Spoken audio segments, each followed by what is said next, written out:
नमस्कार, सुप्रभात, good morning. आज है 21 जुलाई 2024 दिन रविवार और देश दुनिया के प्रमुख खबरों के साथ मैं हूं दिलेश देवांगन। आइए फटाफट नजर डालते हैं आज के प्रमुख खबरों के हेडलाइंस पर। शबरी गोदावरी छलकी दिल्ली में पुल टूटा, बस्तर से आंध्र तेलंगाना का रास्ता बंद। अमेरिकी कंपनी क्राउड स्ट्राइक की वजह से ठप हुई थी दुनिया, एक ही झटके में डूब गए 73,000 करोड़। पुलिस डॉग की बहादुरी देखने को मिला, 8 किलोमीटर बिना रुके दौड़कर हत्यारों को दबोचा, महिला की हत्या होने से बचाया। आतंक का सफाया जल्द, सुरक्षा ग्रिड होगा और मजबूत, मददगारों पर होगी कड़ी कार्रवाई। जम्मू एलजी ने की उच्च स्तरीय सुरक्षा समीक्षा बैठक, सेना प्रमुख उपेंद्र द्विवेदी भी रहे शामिल। बांग्लादेश में हिंसा के बीच भारत लौटे सैकड़ों छात्र, 2.5 दिन की साप्ताहिक छुट्टी, जनता करे पुकार, सिस्टम बदल दीजिए सरकार। रविवार शनिवार अवकाश, इसी वजह से शुक्रवार और सोमवार को आधा दिन ही काम। भूपेश सरकार ने ही लागू किया था 5 दिन काम का नया नियम। शुक्रवार को आधी ड्यूटी कर गायब हो जाते हैं कई शासकीय कर्मचारी।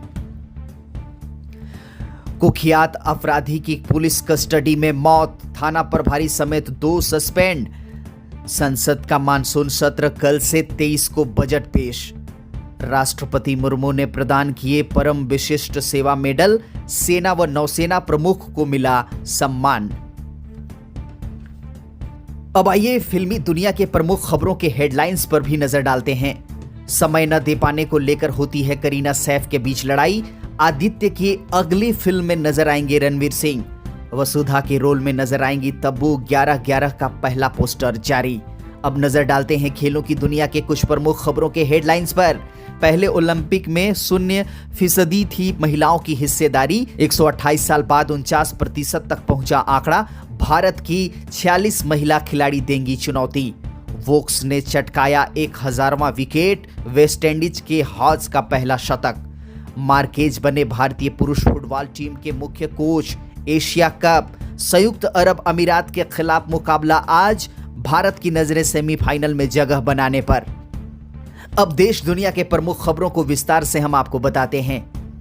छत्तीसगढ़ के बड़े इलाके में बारिश से परेशानी हो रही है, लेकिन बस्तर खासकर दक्षिण बस्तर में बाढ़ के हालात हैं। यहां इतनी बारिश हुई है कि आंध्र तेलंगाना से सड़क संपर्क टूट गया है, नदी नाले उफान पर हैं और घरों में पानी भर गया है। इधर दिल्ली राजहरा मानपुर मार्ग पर पहली भारी बारिश में ही एक पुल धराशायी हो गया और यहां भी आवाजाही बाधित है।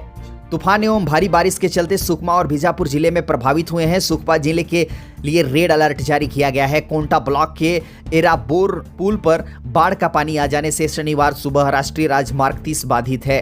वहीं दूसरी ओर छत्तीसगढ़ का आंध्र प्रदेश एवं तेलंगाना से संपर्क टूट गया है। वनांचल के कई नदी नाले उफान पर हैं। जगरगुंडा क्षेत्र सहित कोंटा का जिला मुख्यालय सुकमा से संपर्क टूटा है। जान जोखिम में डालकर जगरगुंडा के मल्लेबाग उफनते नाले को पार कर रहे ग्रामीणों का वीडियो सोशल साइट पर वायरल हो रहा है। विकासखंड मुख्यालय के डिप्टी कलेक्टर सबाफ खान सिलार नगर पंचायत सीएमओ बाढ़ प्रभावित वार्डों में भ्रमण कर मुनादी कराते हुए अलर्ट मोड पर रहने को कहा है। दिल्ली राजहरा से मानपुर गढ़चिरौली मुख्य मार्ग पर देर रात को पुल बह जाने के बाद निर्माणाधीन एजेंसी के खिलाफ जनप्रतिनिधियों ने कड़ी कार्रवाई की मांग की है। इसे देखते हुए अनुविभागीय दंडाधिकारी सहित संबंधित विभाग ने कड़ी कार्रवाई किए जाने का आश्वासन दिया। आइए अगली खबर की ओर बढ़ते हैं। अमेरिकी कंपनी क्राउड स्ट्राइक की वजह से ठप हुई थी दुनिया, एक ही झटके में डूब गए थे 73,000 करोड़। माइक्रोसॉफ्ट का सर्वर ठप होने से शुक्रवार 15 घंटे तक दुनिया ठप रही।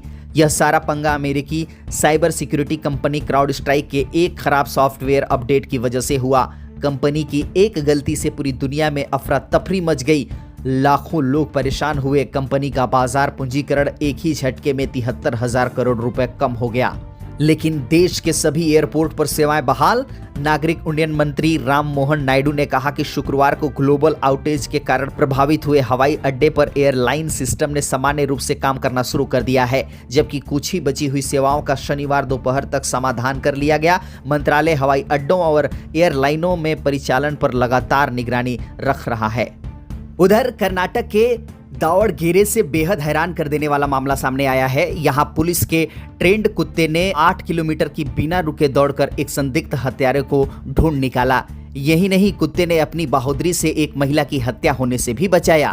दरअसल गुरुवार को एक गश्ती दल ने चन्नागिरी तालुक के संथेवे नूर में पेट्रोल पंप के पास बड़ा रोड पर एक व्यक्ति का शव देखा था। इसके बाद पुलिस को अलर्ट किया गया। एसपी उमा प्रशांत ने डॉग स्क्वाड के सीनियर डॉग तुंगा 2 को और उसके हैंडलर कांस्टेबल सफी और अन्य पुलिसकर्मियों को घटना स्थल पर तैनात किया। पुलिस ने रंगास्वामी को गिरफ्तार कर लिया है। जांच पड़ताल के बाद पता चला कि रंगास्वामी अपनी पत्नी को जान से मार डालने के उद्देश्य से मारपीट कर रहा था और अगर पुलिस सही समय पर नहीं पहुंचती तो वह निश्चित ही उसकी हत्या कर देता। रंगास्वामी ने ही सड़क पर मिले शख्स का हत्या की थी जिसको पुलिस तलाश कर रही थी। बताया गया कि मृतक का जैकेट सूंघने के बाद तुंगा 2 डाबरमैन चनपुरा की ओर भागा।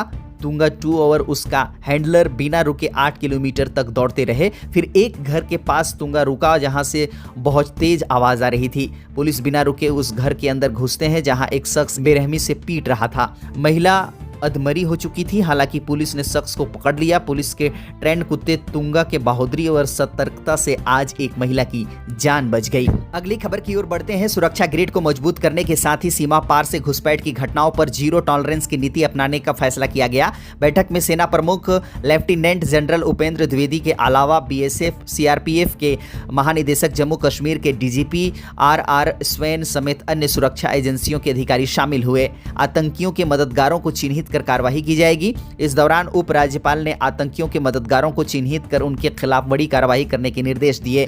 जंगल व गुफाओं से घुसपैठ की कोशिश कर रहे हैं आतंकी। सीमा पर आतंकवादी ढांचा अभी भी बरकरार है और आतंकी लगातार घुसपैठ की नीयत से कोशिश कर रहे हैं।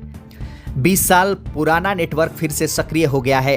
जम्मू क्षेत्र में 20 साल पहले सेना द्वारा निष्क्रिय किए गए पाकिस्तान समर्थित आतंकी संगठन जैश-ए-मोहम्मद और लश्कर-ए-तैयबा का स्थानीय नेटवर्क फिर से सक्रिय हो गया है। पहले यह लोग आतंकियों के सामान की धुलाई करते थे, अब वे उन्हें गांव में ही हथियार, गोला बारूद और खाद्य सामग्री उपलब्ध करा रहे हैं। हाल ही में हिरासत में लिए गए 25 संदिग्धों ने पूछताछ में इस बारे में सुराग दिए हैं। अगली खबर की ओर बढ़ते हैं। आरक्षण को लेकर बांग्लादेश में जारी खूनी हिंसक प्रदर्शनों के बीच अब तक कुल करीब 1000 भारतीय छात्र स्वदेश पहुंच गए हैं। इनमें से 778 दोनों देशों के बीच मौजूद अलग अलग जमीनी सीमाओं के जरिए आए हैं, जबकि 200 अन्य छात्र ढाका और चटगांव हवाई अड्डे से नियमित उड़ानों के जरिए अपने घर पहुंचे हैं। विदेश मंत्रालय ने शनिवार को एक बयान जारी कर बताया कि ढाका में मौजूद हमारा उच्चायोग और अन्य उप उच्चायोग बांग्लादेश के विश्वविद्यालय में शिक्षा ले रहे 4000 से अधिक छात्रों के लगातार संपर्क में बने हुए हैं। विदेश मंत्रालय ने कहा, सभी भारतीय सुरक्षित हैं। भारत ने शुक्रवार को हिंसक विरोधी प्रदर्शन को बांग्लादेश का आंतरिक मामला बताया। हालांकि वहां की स्थिति पर बारीकी से नजर रखे हैं। विदेश मंत्रालय के प्रवक्ता रणधीर जायसवाल ने कहा कि बांग्लादेश में 8500 छात्रों समेत कुल 15000 भारतीय सुरक्षित हैं। ढाका स्थित भारतीय उच्चायोग भारत लौटने के इच्छुक भारतीय छात्रों को पर्याप्त सुरक्षा प्रदान करने के लिए स्थानीय अधिकारियों के साथ समन्वय में जुटा है। अब छत्तीसगढ़ के बड़ी खबर की तरफ रुख करते हैं। तत्कालीन कांग्रेस सरकार ने शासकीय कर्मचारियों को बड़ी राहत दी थी। सप्ताह में रविवार के बाद शनिवार को भी अवकाश घोषित किया है। तर्क था कि इससे कर्मचारी और अधिकारियों की काम करने की क्षमता बढ़ेगी और वे परिवार के साथ ज्यादा वक्त बिता सकेंगे। हालांकि शनिवार को अवकाश इस शर्त पर दिया गया कि सभी शासकीय कर्मचारी सप्ताह के 5 दिन तक हर रोज 1 घंटा अतिरिक्त ड्यूटी करेंगे। इस आदेश के तहत ड्यूटी टाइम भी सुबह 10 से शाम 5:30 किया गया है, लेकिन हो उल्टा रहा है। ज्यादातर कर्मचारी और अधिकारी सुबह 11 बजे के बाद दफ्तर पहुंचते हैं और शुक्रवार को आधे समय के बाद दफ्तरों से निकल जाते हैं और उसके बाद आधा दिन शुक्रवार, पूरा दिन शनिवार, उसके बाद रविवार का आनंद लेते हैं। गिफ्ट यह है कि दूर दराज से आकर नौकरी करने वाले सोमवार को भी आधे दिन बाद ऑफिस आते हैं। इस तरह वे सप्ताह में 3 दिन का अवकाश ले रहे हैं। राजनांदगांव में भी लंच के बाद कामकाज पर ब्रेक। राजनांदगांव के सरकारी दफ्तर में शनिवार और रविवार को मिलने वाली छुट्टी से कामकाज प्रभावित होता दिखाई दे रहा है। 2 दिनों की छुट्टी का असर शुक्रवार से ही नजरें आने लगती हैं। शुक्रवार को भोजन अवकाश के बाद शासकीय दफ्तरों की अधिकतर कुर्सियां खाली नजर आती हैं और 2 दिन का अवकाश अघोषित रूप से 2.5 दिनों का हो चला है, जिसकी वजह से इसका असर कामकाज पर दिखाई दे रहा है। छत्तीसगढ़ के कोरबा का रुख करते हैं और वहां से एक बड़ी खबर सामने आ रही है। कुख्यात बदमाश सूरज हथठेल की पुलिस कस्टडी के दौरान संदिग्ध हालात में मौत हो गई है। बताया जा रहा है कि शनिवार तड़के सुबह 5:30 बजे पुलिसकर्मी उसे मेडिकल कॉलेज अस्पताल लेकर गए थे, जहां परीक्षण उपरांत चिकित्सकों ने उसे मृत घोषित कर दिया। सूरज के शरीर पर चोट के निशान पाए गए हैं। वहीं पुलिस अधीक्षक ने इस मामले में थाना प्रभारी समेत 3 पुलिसकर्मियों को सस्पेंड कर दिया है। अलग अलग 14 मामलों में नामजद आरोपी था सूरज। पुलिसकर्मी ले गए थे मेडिकल कॉलेज। न्यायिक जांच के आदेश दे दिए गए हैं। इस मामले में गंभीरता को देखते हुए पुलिस अधीक्षक सिद्धार्थ तिवारी ने मामले की न्यायिक जांच के आदेश दिए हैं। जांच पूर्ण रूप से निष्पक्ष हो, इस हेतु दर्री थाना में पदस्थ थाना प्रभारी विनोद सिंह, आरक्षक ओम निराला और नगर सैनिक हिमांशु को फिलहाल सूरज के शव का मजिस्ट्रेट की निगरानी में पोस्टमार्टम कराया गया। मौत का वास्तविक कारण पोस्टमार्टम रिपोर्ट आने के बाद पता चलेगा। अगली खबर की ओर बढ़ते हैं। राष्ट्रपति भवन में राष्ट्रपति द्रौपदी मुर्मू ने रक्षा अलंकरण समारोह 2024 के दौरान सेना प्रमुख और अन्य अधिकारियों को विशिष्ट सेवा पुरस्कार प्रदान किए। इस दौरान सभी सेना अधिकारियों की देश सेवा की राष्ट्रपति ने सराहना की। राष्ट्रपति द्रौपदी मुर्मू ने रक्षा अलंकरण समारोह के दूसरे चरण में भारतीय सेना प्रमुख जनरल उपेंद्र द्विवेदी को परम विशिष्ट सेवा पदक प्रदान किया। वहीं भारतीय नौसेना प्रमुख एडमिरल दिनेश के त्रिपाठी को परम विशिष्ट सेवा पदक से भी सम्मानित किया गया। अब संसद के मानसून सत्र के बारे में आपको बता देते हैं। संसद का मानसून सत्र सोमवार से आरंभ होने वाला है, जिसमें वित्त मंत्री निर्मला सीतारमण मंगलवार को केंद्रीय बजट पेश करेंगी। इस सत्र के दौरान विपक्ष भी नीट, पेपर लीक और रेल सुरक्षा जैसे मुद्दों को लेकर सरकार को घेरने की तैयारी में है। मानसून सत्र सोमवार 22 जुलाई से शुरू होने वाला है और 12 अगस्त को समाप्त होगा। इस दौरान 19 बैठकें होंगी। इस सत्र में सरकार की ओर से 6 विधेयक पेश किए जाने की उम्मीद है, जिनमें 90 साल पुराने विमान अधिनियम को बदलने वाला विधेयक भी शामिल है। अब आइए फिल्मी दुनिया के प्रमुख खबरों के हेडलाइंस पर भी नजर डालते हैं। समय न दे पाने को लेकर होती है करीना सैफ के बीच लड़ाई। करीना कपूर खान और सैफ अली खान बॉलीवुड के मशहूर कपल हैं। दोनों ने साल 2012 में शादी के बंधन में बंध जाने का फैसला किया था। इस साल उनकी शादी के 12 साल हो जाएंगे। दोनों अक्सर सोशल मीडिया पर एक दूसरे से प्यार जताते नजर आते हैं। इस कपल को उनके फैंस भी काफ़ी पसंद करते हैं। इनके 2 प्यारे बच्चे भी हैं, जिनका नाम तैमूर और जहांगीर है। हाल ही में एक इंटरव्यू के दौरान अभिनेत्री ने अपने पति सैफ अली खान के साथ अपनी बॉन्डिंग पर बात की। एक कपल लंबे समय से साथ होता है तो जाहिर है कि दोनों के बीच छोटे बड़े झगड़े भी होते हैं। अभिनेत्री ने कहा कि ये एक ही घर में 2 कलाकार होने का विपरीत प्रभाव है। करीना ने कहा कि वह ज़्यादातर बार एक दूसरे के साथ समय बिताने को लेकर लड़ते झगड़ते हैं। बॉलीवुड में उरी द सर्जिकल स्ट्राइक और आर्टिकल 370 जैसी फिल्में बनाने वाले आदित्य धर अब अपनी अगली फिल्म को लेकर चर्चा में है। मीडिया रिपोर्ट्स में कहा जा रहा है कि आदित्य धर की अगली फिल्म में रणवीर नजर आने वाले हैं। यहाँ एक स्पाई थ्रिलर फिल्म होगी। इस फिल्म की शूटिंग इसी महीने शुरू होगी। आदित्य धर और रणवीर सिंह 25 जुलाई से थाईलैंड में फिल्म पर काम शुरू करने जा रहे हैं। नीरज पांडे ने अपनी इंस्टाग्राम हैंडल पर औरों में कहाँ दम था का नया पोस्टर साझा किया, जिसमें अभिनेत्री तब्बू भी दिखाई दे रही हैं। इसके साथ ही उन्होंने बताया कि तब्बू वसुंधरा के किरदार में नजर आएंगी। फिल्म में तब्बू और अजय देवगन की जवानी वाले किरदार को निभाने वाले कलाकार साई मांजरेकर और शांतनु माहेश्वरी भी पोस्टर में दिख रहे हैं। औरों में कहाँ दम था को पहले 5 जुलाई 2024 को रिलीज किया जाना था, लेकिन बाद में इसमें बदलाव किया गया। अब यह फिल्म 2 अगस्त 2024 को रिलीज होगी। अब नजर डालते हैं खेलों की दुनिया के कुछ प्रमुख खबरों के हेडलाइंस पर। 124 साल के बाद अब ओलंपिक में ऐसा पहली बार होने जा रहा है कि महिला और पुरुष खिलाड़ियों की भागीदारी लगभग 50-50 होगी। पेरिस ओलंपिक के आयोजकों के ताज़ा आंकड़े बताते हैं कि इस बार इन खेलों में कुल 11,215 खिलाड़ी हिस्सा लेंगे। इनमें 49% एथलीट महिलाएं 5,553 हैं, जबकि 51% 5,712 पुरुष। टोक्यो ओलंपिक में महिला खिलाड़ियों की भागीदारी का आंकड़ा 47.2% था। साल 2000 के ओलंपिक से लेकर भारतीय दल में महिला खिलाड़ियों की भागीदारी केवल लंदन ओलंपिक को छोड़कर बेहतर रही है। साल 2012 में लंदन गए 83 खिलाड़ियों में 23 महिला थीं। वेस्टइंडीज के खिलाफ दूसरे टेस्ट मैच के तीसरे दिन मेजबान इंग्लैंड के तेज गेंदबाज क्रिस वोक्स ने एक खास उपलब्धि हासिल कर ली है। क्रिस वोक्स ने 35 साल की उम्र में अपने कैरियर में सभी फॉर्मेट को मिलाकर 1000 विकेट के आंकड़े को पार किया।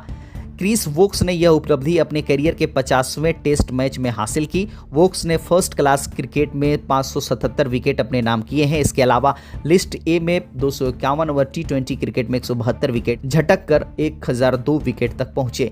क्रिस वोक्स ने वेस्टइंडीज के खिलाफ दूसरे मुकाबले में दमदार गेंदबाजी करते हुए 4 विकेट अपने नाम किए। बता दें कि क्रिस वोक्स पिछले लंबे समय से इंग्लैंड के प्रमुख तेज गेंदबाजों में से एक रहे हैं। अगली खबर की तरफ बढ़ते हैं। Indian super league team FC Goa के वर्तमान प्रभारी स्पेन के मनोलो मार्केज को शनिवार को भारतीय पुरुष फुटबॉल टीम का मुख्य कोच नियुक्त किया गया। बर्खास्त इगोर स्टिमक की जगह लेंगे। अखिल भारतीय फुटबॉल महासंघ की कार्यकारी समिति की शनिवार को यहां हुई बैठक में 55 साल के मार्केज को शीर्ष पद के लिए नियुक्त किया गया। आत्मविश्वास से उत्प्रोत भारतीय महिला क्रिकेट टीम रविवार को संयुक्त अरब अमीरात के खिलाफ जीत दर्ज कर महिला एशिया कप सेमीफाइनल में जगह पक्की करने उतरेगी। गत चैंपियन भारत ने शनिवार को चिर प्रतिद्वंदी पाकिस्तान को 7 विकेट से हराया। यूएई को हरमनप्रीत कौर की टीम को हराने के लिए चमत्कारिक प्रदर्शन करना होगा। भारत के फिलहाल 2 अंक और प्लस 2.29 का नेट रन रेट है और अमीरात को हराने से उसके 4 अंक हो जाएंगे। पाकिस्तान के खिलाफ दीप्ति शर्मा, रेणुका सिंह और पूजा ने अच्छी गेंदबाजी की। देश दुनिया और फिल्मी दुनिया और खेल जगत की ये जानकारी वाला वीडियो आपको कैसा लगा हमें कमेंट बॉक्स पर बताइएगा। जरूर अच्छा लगेगा तो लाइक करके आपके अपनों को भी शेयर कर दीजिएगा ताकि ये सभी जानकारियां उन तक भी पहुंच सके। बहरहाल चैनल में नए होंगे तो सब्सक्राइब करना